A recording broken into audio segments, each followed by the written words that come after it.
Drone ಪ್ರತಾಪ್ಗೆ 14 ದಿನಗಳ ಕಾಲ ನ್ಯಾಯಾಂಗ ಬಂಧನ ವಿಧಿಸಲಾಗಿದೆ.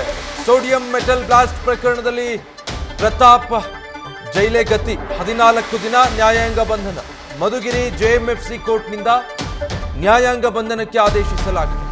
ತುಮಕೂರಲ್ಲಿ ಸೋಡಿಯಂ ಮೆಟಲ್ನ ಕೃಷಿ ಹೊಂಡಕ್ಕೆ ಬ್ಲಾಸ್ಟ್ ಮಾಡಿದ ಪ್ರಕರಣಕ್ಕೆ ಸಂಬಂಧಪಟ್ಟ ಹಾಗೆ ಡ್ರೋನ್ ಪ್ರತಾಪ್ಗೆ 14 ದಿನಗಳ ನ್ಯಾಯಾಂಗ ಬಂಧನ ವಿಧಿಸಲಾಗಿದೆ. ಕೋರ್ಟ್ ಮುಂದೆ ಹಾಜರುಪಡಿಸಿದ ವೇಳೆ ಪೊಲೀಸರು ಕಸ್ಟಡಿಗೆ ಕೇಳಿದ್ರು. ಮಧುಗಿರಿ ಜೆಎಂಎಫ್ಸಿ ಕೋರ್ಟ್ನಿಂದ 14 ದಿನಗಳ ಕಾಲ ನ್ಯಾಯಾಂಗ ಬಂಧನವನ್ನು ವಿಧಿಸಿರೋದು. ಪ್ರಯೋಗ ಮಾಡೋದಕ್ಕೆ ಮುಂದಾಗಿದ್ದಂಥ ಡ್ರೋನ್ ಪ್ರತಾಪ್ಗೆ ಈಗ ಸಂಕಷ್ಟ ಎದುರಾಗಿದೆ. ಕೆಮಿಕಲ್ಗಳನ್ನು ಬಳಸಿ ಪ್ರಯೋಗ ಮಾಡಿ ಅದರ ವಿಡಿಯೋಗಳನ್ನು ಯೂಟ್ಯೂಬ್ ಮತ್ತು ಇನ್ಸ್ಟಾಗ್ರಾಮ್ನಲ್ಲಿ ಪ್ರತಾಪ್ ಹಾಕ್ತಾ ಇದ್ರು. ಇದಕ್ಕೆ ಮುಂಚೆ ಕೂಡ ಆ ರೀತಿಯಾದಂಥ ಕೆಮಿಕಲ್ಗಳನ್ನು ಬಳಕೆ ಮಾಡಿದ್ರು. ಆದರೆ ಈ ಬಾರಿ ಸೋಡಿಯಂ ಮೆಟಲನ್ನು ಬಳಕೆ ಮಾಡಿದ್ರು. ಸುಮಾರು ಅರ್ಧ kg ಸೋಡಿಯಂ ಮೆಟಲನ್ನು ನೀರಿಗೆ ಎಸೆದ್ರೆ ಅದು ರಿಯಾಕ್ಟ್ ಆಗಿ ಬಾಂಬ್ ರೀತಿ ಬ್ಲಾಸ್ಟ್ ಆಗುತ್ತೆ ಅನ್ನೋ ಪ್ರಯೋಗ ಮಾಡಲಿಕ್ಕೆ ಹೋಗಿ ಈ ಥರ ತಮಗೆ ತಾವೇ ಸಂಕಷ್ಟ ತಂದುಕೊಂಡಿದ್ದಾರೆ. ಈ ವಿಡಿಯೋ ವೈರಲ್ ಆಗ್ತಿದ್ದ ಹಾಗೆ ಇದಕ್ಕೆ ಸಂಬಂಧಪಟ್ಟ ಹಾಗೆ ಪೊಲೀಸರು ಸುಮೋಟೋ ಕೇಸನ್ನು ದಾಖಲಿಸಿಕೊಂಡು ಪ್ರತಾಪ್ರನ್ನ ಅರೆಸ್ಟ್ ಮಾಡಿದ್ರು. ಅದಾದಮೇಲೆ ನಿನ್ನೆ ಪ್ರತಾಪ್ ಜೊತೆಗೆ ಇನ್ನಿಬ್ಬರನ್ನ ಕೂಡ ಇದೇ ಕೇಸ್ನಲ್ಲಿ ಅರೆಸ್ಟ್ ಮಾಡಲಾಗಿತ್ತು. ಅಂದರೆ ಸೋಡಿಯಂ ಮೆಟಲ್ ತೆಗೆದುಕೊಳ್ಳೋದಕ್ಕೆ ಯಾರು ಸಹಕರಿಸಿದ ಮತ್ತು ಈ ವಿಡಿಯೋವನ್ನು ರೆಕಾರ್ಡ್ ಮಾಡಿದ ಆತ. ಒಟ್ಟು 3 ಕೂಡ ಈ ಪ್ರಕರಣದಲ್ಲಿ ಪೊಲೀಸರು ಅರೆಸ್ಟ್ ಮಾಡಿದರು. ಈ ಹಿನ್ನೆಲೆಯಲ್ಲಿ ನ್ಯಾಯಾಲಯದಿಂದ ಈಗ ಈ ಪ್ರಕರಣದಲ್ಲಿ ಪ್ರತಾಪ್ಗೆ 14 ದಿನಗಳ ನ್ಯಾಯಾಂಗ ಬಂಧನವನ್ನು ವಿಧಿಸಲಾಗಿದೆ. ಈ ಪ್ರಕರಣದಲ್ಲಿ ಪ್ರತಾಪ್ಗೆ ಸಂಕಷ್ಟ ಎದುರಾಗುವಂಥ ಸಾಧ್ಯತೆ ದಟ್ಟವಾಗಿತ್ತು. ಅದೇ ರೀತಿ ಈಗ 14 ದಿನಗಳ ಕಾಲ ನ್ಯಾಯಾಂಗ ಬಂಧನದಲ್ಲಿರಬೇಕು. ಜುಡಿಷಿಯಲ್ ಕಸ್ಟಡಿಗೆ ಮಧುಗಿರಿಯ ನ್ಯಾಯಾಲಯ ಡ್ರೋನ್ ಪ್ರತಾಪ್ರನ್ನು ನೀಡಿರುವಂಥದ್ದು. ಸ್ಫೋಟಕದ ಬಳಕೆಯ ಕಾಯ್ದೆ ಅಡಿಯಲ್ಲೂ ಕೂಡ ಈ ಪ್ರಕರಣವನ್ನು ದಾಖಲಿಸಿಕೊಂಡಿದ್ರು ಪೊಲೀಸರು. ಹಲವು ಆಯಾಮಗಳಿದೆ ಈ ಪ್ರಕರಣದಲ್ಲಂತೂ.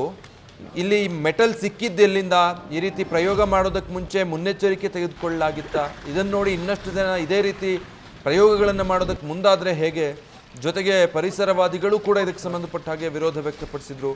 ಈ ರೀತಿಯಾಗಿ ಸಾಕಷ್ಟು ಅಂಶಗಳಿದೆ ಈ ಪ್ರಕರಣದಲ್ಲಿ.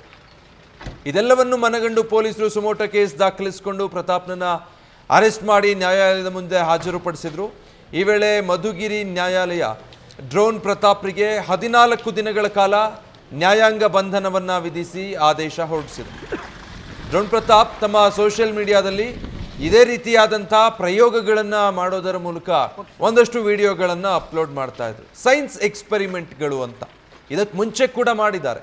ಬಟ್ ಈ ಬಾರಿ ಮಾಡಿದಂತಹ ಎಕ್ಸ್ಪೆರಿಮೆಂಟ್ ಅವರಿಗೆ ಈ ಸಂಕಷ್ಟ ತಂದಿಟ್ಟಿರುವಂಥದ್ದು. ಒಂದು ತೋಟದಲ್ಲಿದ್ದಂಥ ಕೃಷಿ ಹೊಂಡಕ್ಕೆ ಅರ್ಧ kg ಸೋಡಿಯಂ ಮೆಟಲನ್ನು ಎಸಿತಾರೆ. ನೋಡಿ, ಆ ದೃಶ್ಯ ನೀವು ನೋಡ್ತಾ ಇದ್ದೀರಾ. ಕ್ಷಣ ಮಾತ್ರದಲ್ಲೇ ಅದು ಬಾಂಬ್ ಥರ ದೊಡ್ಡ ಸ್ಫೋಟ ಆಗುತ್ತೆ. ಅದರ ವಿಡಿಯೋ ಮಾಡಿದ್ದಾರೆ.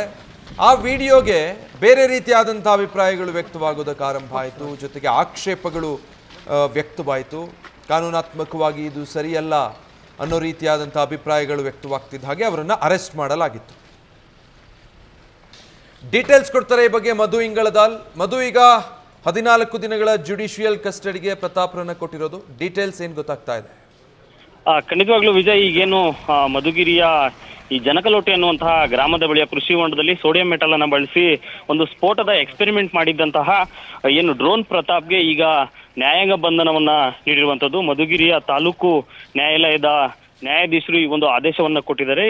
ಏನು ಡಿಸೆಂಬರ್ 26ರವರೆಗೂ ಅವರಿಗೆ ಈಗ ನ್ಯಾಯಾಂಗ ಬಂಧನಕ್ಕೆ ನೀಡಿರುವಂತದ್ದು. ಈಗಾಗಲೇ ಮಧುಗಿರಿಯ ಮಿಡಿಗೇಶಿ ಪೊಲೀಸರು ಸ್ಥಳ ಮಾಜರ್ ಸೇರಿದಂತೆ ಏನೇನು ಈ ಒಂದು ಸ್ಫೋಟದ ಎಕ್ಸ್ಪೆರಿಮೆಂಟ್ಗೆ ಬಳಸಿದಂತಹ ಎಲ್ಲ ವಸ್ತುಗಳನ್ನು ಈಗಾಗಲೇ ಏನವರು ವಶಕ್ಕೆ ಪಡೆದಿದ್ದಾರೆ. ಜೊತೆಗೆ ನಿನ್ನೆ ಅಷ್ಟೇ ಈ ಡ್ರೋನ್ ಪ್ರತಾಪ್ನ ಇಬ್ಬರು ಸ್ನೇಹಿತರನ್ನು ಕೂಡ ವಿಚಾರಣೆಯನ್ನ ನಡೆಸಿ ಅವರನ್ನು ಕೂಡ ಪ್ರಮುಖ ಸಾಕ್ಷಿಗಳನ್ನಾಗಿ ಪರಿಗಣಿಸಿದ್ರು. ಇವತ್ತು ಬೆಳಗ್ಗೆ 11 ಗಂಟೆಗೆ ಮಧುಗಿರಿಯ ನ್ಯಾಯಾಲಯಕ್ಕೆ ಡ್ರೋನ್ ಪ್ರತಾಪ್ನನ್ನ ಕರೆತಂದಂತ ಪೊಲೀಸರಿಗೆ ಈಗ ನ್ಯಾಯಾಧೀಶರು ವಿಚಾರಣೆಯನ್ನ ನಡೆಸಿ ಡಿಸೆಂಬರ್ 26ರವರೆಗೂ ಈಗ ನ್ಯಾಯಾಂಗ ಬಂಧನಕ್ಕೆ ನೀಡಿರುವಂತದ್ದು. Vijay, thank you Madhu. News first ನಿರ್ಭೀತಿಯಿಂದ ನಿಮ್ಮ ಪರವಾಗಿ.